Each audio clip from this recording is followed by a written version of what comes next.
메리 크리스마스. 성도님들을 사랑하고 축복합니다. 12월 25일 수요일 함께 나눌 생명의 삶 말씀은 누가복음 2장 1절에서 14절의 말씀입니다. 하나님의 말씀 읽도록 하겠습니다. 그때 가이사 아구스도가 영을 내려 천하로 다 호적하라 하였으니 이 호적은 구레뇨가 수리아 총독이 되었을 때에 처음 한 것이라. 모든 사람이 호적하러 각각 고향으로 돌아가매 요셉도 다윗의 집 족속이므로 갈릴리 나사렛 동네에서 유대를 향하여 베들레헴이라 하는 다윗의 동네로 그 약혼난 마리아와 함께 호적하러 올라가니 마리아가 이미 잉태하였더라. 거기 있을 때에 해산할 날이 차서 첫 아들을 낳아 강보로 싸서 구유에 뉘었으니 이는 여관에 있을 곳이 없음이러라. 그 지역의 목자들이 밤에 밖에서 자기 양떼를 지키더니 주의 사자가 곁에 서고 주의 영광이 그들을 두루 비추매 크게 무서워하는지라. 천사가 이르되 무서워하지 말라. 보라, 내가 온 백성에게 미칠 큰 기쁨의 좋은 소식을 너희에게 전하노라. 오늘 다윗의 동네에 너희를 위하여 구주가 나셨으니 곧 그리스도 주시니라. 너희가 가서 강보에 쌓여 구유에 누워있는 아기를 보리니 이것이 너희에게 표적이니라 하더니 호련히 수많은 천군이 그 천사와 함께 하나님을 찬송하여 이르되 지극히 높은 곳에서는 하나님께 영광이요 땅에서는 하나님이 기뻐하신 사람들 중에 평화로다 하니라. 아멘. 12월 25일 오늘은 예수님께서 동정녀 마리아를 통해서 이 땅에 오신 날입니다. 오신 날이고 오늘 큐티 말씀은 그에 맞게 아기 예수님의 나심에 대해서 상세하게 묘사하고 있습니다. 천사 가브리엘을 통해서 예수님의 나심에 대한 예언의 말씀을 들었고 사가랴를 만나 그 은혜를 함께 나누었습니다. 그 후 3개월 정도 사가랴의 집에서 함께 있다가 자신의 집 나사렛으로 돌아왔습니다. 그런데 마리아는 나사렛에 있어서는 안 됩니다. 이는 큰 위기의 순간입니다. 왜냐하면 미가서 5장 2절에는 기록되기를 베들레헴 에브라다야 너는 유다 족속 중에 지극히 작을지라도 이스라엘을 다스릴 자가 내게로 나올 것이라. 그의 근본은 상고의 영원에 있느니라. 아멘. 기록하고 있습니다. 하나님의 말씀이 온전히 이루어지기 위해서는 마리아가 나사렛에 있어서는 안 되고 베들레헴으로 이동해야 합니다. 하지만 점점 배가 불러오는 마리아는 그럴 겨를이 없습니다. 자기 몸 하나 가누기 힘든 상황이죠. 그래서 하나님은 상황을 만드십니다. 하나님의 말씀을 온전하게 이루기 위하여 일하십니다. 1절과 2절은 하나님의 말씀이 온전히 이루어지는 것을 보여줍니다. 가이사 아구스도가 영을 내려 인구조사를 시작합니다. 인구조사를 위해서는 모든 사람이 자신의 고향 땅에 방문해야만 했습니다. 요셉과 마리아는 모두 유다 지파 사람이었습니다. 그리고 나사렛에는 다윗의 계보에 속한 사람들이 많이 살고 있었는데 몇몇 출신지가 다른 사람들은 인구조사를 위해서 이동해야만 했습니다. 바로 그 몇몇의 사람이 요셉이었습니다. 요셉은 인구조사를 위해서 자신의 고향 땅인 베들레헴으로 배가 부른 마리아와 함께 이동할 수밖에 없는 상황을 하나님께서 만드신 것입니다. 그리고 또 놀라운 것은 인구조사를 한 시점을 잠시 살펴보고자 합니다. 2절은 이 호적이 구레뇨가 총독이 되었을 때 처음 한 것이라고 말하고 있습니다. 이 말씀이 왜 기록되었을까요? 이 말씀의 의미는 이미 인구조사가 한 번 이루어졌다는 말이죠. 구레뇨가 총독이 된 시점은 역사적으로 AD 6년경입니다. 그리고 아우구스도는 약 AD 14년까지 통치하였습니다. 구레뇨가 총독이 된 시점에 인구조사를 시작하였고 아우구스도는 통치가 마무리되기 전에 이 인구조사를 시행했었겠죠. 불과 이 인구조사의 연수 차이가 많지 않다라는 것입니다.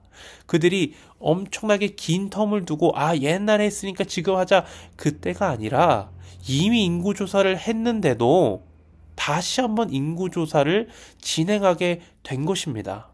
세상 사람들은 뭐 그런가 보다 우연이지 라고 말할 것입니다. 하지만 이 말씀을 보면 볼수록 무엇이 보이시나요? 하나님의 말씀이 완전하게 이루어지는 것을 우리는 보게 됩니다. 그리고 그 약속을 이루기 위해서 일하시는 하나님을 보게 됩니다. 마리아에게 잉태한 것도 결코 우연이 아니고 하나님의 선택과 하나님의 은혜였고, 또 요셉이 마리아의 남편이 된 것도, 베들레헴 출신인 요셉이 마리아의 남편이 된 것도 결코 우연이 아니라 하나님의 인도하심입니다. 그리고 이 몇 년 차이가 나지 않는 인구조사 이거를 볼 때도 단순히 우연이라 볼 수가 없습니다. 이 모든 상황을 만드시는 것이 하나님이라는 것을, 하나님이 자신의 약속을 이루기 위해서 일하고 있다는 것을 이 말씀을 통해서 우리는 보게 됩니다. 누가복음 1장 37절과 45절의 말씀처럼 하나님의 말씀이 반드시 이루어졌습니다. 7절을 보니 예수님께서 육신을 입고 인간의 몸으로 이 땅에 오셨음을 보여줍니다. 그런데 하나님의 아들이라는 명성에 맞지 않게 그 모습은 너무나도 초라해 보입니다. 오늘 본문의 말씀은 아니지만 하나님의 아들, 이 이스라엘을 다스릴 자가 온다고 했을 때 동방박사들은 최초에 성전을 향해 나아갑니다. 사람들의 생각에 하나님의 아들이라고 한다면 성에서 태어나고 비단보로 감싸지며 누구보다 좋고 청결한 환경에서 태어났어야 했는데, 예수님은 비단이 아니라 강보, 그냥 모든 아기를 감싸는 그 일반 천에 싸매이셨습니다. 그리고 또 구유, 밥통, 가축들의 밥그릇에 누워 계셨습니다. 화려한 명성에 비해서 너무나도 초라한 모습이라고 그려집니다. 그런데 더 놀라운 것은 8절을 보면 마침 그 주위에서 양치는 목자들이 등장합니다. 그들은 예수님이 탄생하신 곳을 바라보니 겁에 질리고 맙니다. 9절처럼 주의 천사가 곁을 지키고 있었고 하나님의 영광이 비추고 있었기 때문입니다. 육신적인 모습은 아직 갓난 아기이고 누워있는 곳은 밥통이지만 예수님의 영광은 이러한 것에 빗발할 수도 없고 가려질 수도 없습니다. 일본 목자들은 겁에 질려 무서워합니다. 하지만 10절에서 천사는 예수 그리스도의 나심이 결코 나쁜 소식이 아니라 큰 기쁨의 좋은 소식이라고 전합니다. 예수님의 나심은 큰 기쁨의 좋은 소식입니다. 그리고 이러한 기쁜 소식이 우리에게 말씀을 통해서 전하여졌습니다. 그리고 이러한 기쁨의 소식에 대해서 천사들은 14절, 지극히 높으신 곳에서는 하나님께 영광이요 땅에서는 하나님이 기뻐하신 사람들 중에 평화로다 하며 하나님을 찬양해야 합니다. 오늘 우리도 이러한 큰 기쁨의 소식을 함께 예배하며 찬양해야 할 것입니다. 오늘 우리에게 주시는 말씀을 통해 몇 가지 교훈을 나누고자 합니다. 가장 먼저 하나님의 말씀은 반드시 실현됩니다. 선지자들을 통해서, 그리고 천사 가브리엘을 통해서 주신 하나님의 말씀은 단 하나도 이루어지지 않은 것이 없습니다.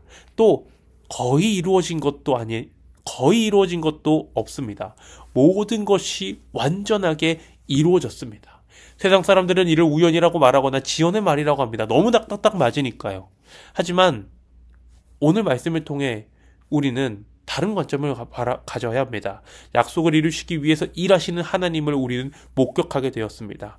하나님은 말씀을 이루기 위해 일하시며 반드시 이루시는 하나님이라는 것을 우리는 바라보아야 합니다. 바라기는 또한 그러한 하나님을 바라보며 그러한 큰 기쁨의 소식을 믿음으로 받아들이는 우리 성도님들 되기를 간절히 소망합니다. 그리고 두 번째로 큰 기쁨의 좋은 소식을 예배해야 합니다. 천사들은 예수님에 대한 기쁜 소식을 전한 이후 하나님께 찬양을 올려드립니다. 이는 구원의 기쁜 소식을 받은 자들에 대한 합당한 반응을 말합니다. 성탄절에도 예배를 왜 드려야 되는가 하는 의문이 있을 수 있습니다. 하지만 구원받은 성도의 가장 먼저 되는 반응이 예배입니다. 그리고 성탄절은 그러한 은혜에 감사의 예배로 영광을 올려드리는 날입니다.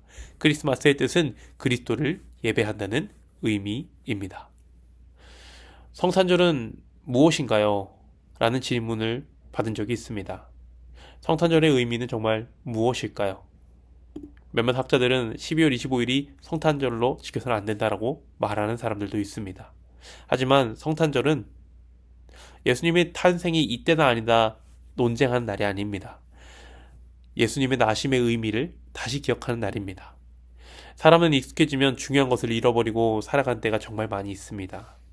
정말 중요한 것이지만 익숙해지면 그것이 중요한지 소중한지 모르게 됩니다. 아마 성탄절이 어떤 날인지 모르는 사람, 그리고 예수님께서 하나님께서 우리에게 주신 은혜를 모르는 사람 없을 것입니다. 이 자리에 있는 사람들은요. 하지만 우리 일상 속에서, 우리의 바쁜 일상 속에서 그 은혜를 얼마나 묵상하면서 한 해를 보내셨나요? 바라기는 오늘 성탄절을 맞이하여 어쩌면 우리가 당연하다고 너무나도 반복해서 들은 말씀이어서 익숙해진 그 은혜를 회복하며 감사의 자리로 나아가는 그러한 성탄절이 되기를 간절히 소망합니다. 기도하겠습니다.